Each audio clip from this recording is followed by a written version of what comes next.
Well, since I was a very little kid, I was about telling stories. Like I loved watching TV and watching films, and there was something about telling stories that was a little different. When I would tell stories to my friend or to my family, I would always be paying attention how much they would engage. I would how and sometimes it would depend on the topic of the story. I realized that with storytelling on a screen, either it is TV or film, there was a very strong engagement that I could have depending on how the movie that I was watching would be. And there would be an emotion. And all the senses could get amplified when I would watch a good movie, whatever it was. So then I realized that there was a connection, a very strong connection with filmmaking and telling stories. On the other hand, when I was a kid, I was always drawing. I was always making, drawing comic strips, little.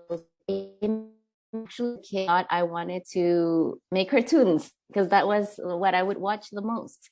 And then eventually, as I grew up, I realized it was all the same. It didn't matter if it was cartoons or if it was TV or if it was film.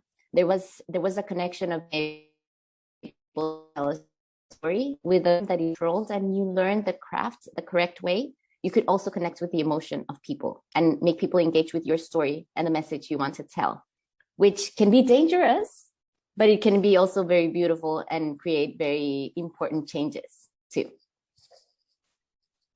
There is a movie that for me was very important when I was growing up and before I was first movie from a Brazilian filmmaker. It takes place in the favelas in Brazil. And actually over there, it's like it's a section of a lot of poverty. And they were able to tell that story.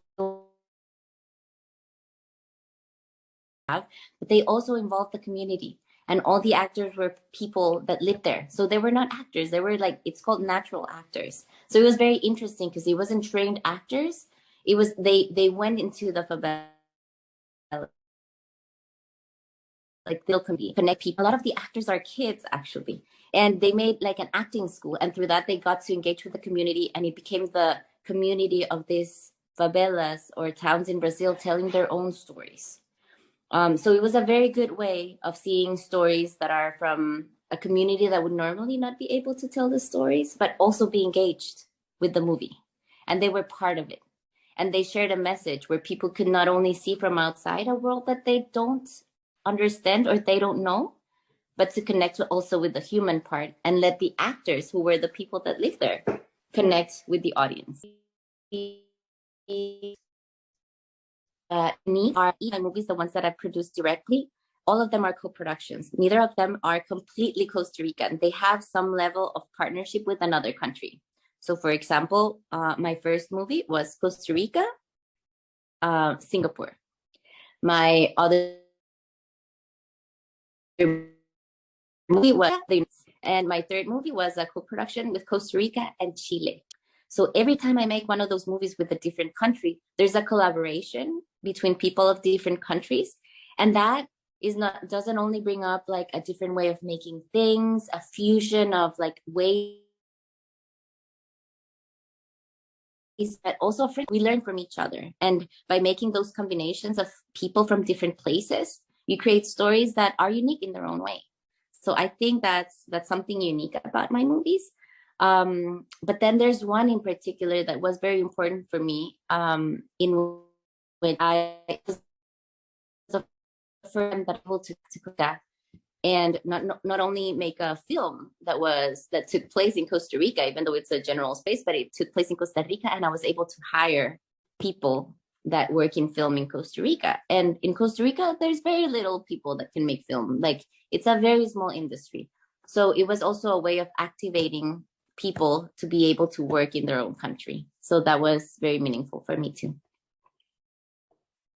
I've been facing right now is that like I'm gonna tell you guys a story. Last week I had families and their families have had to struggle a lot for them to be where they are. But in the story, it's an entertaining story of for girls that are already doing very well. They're studying.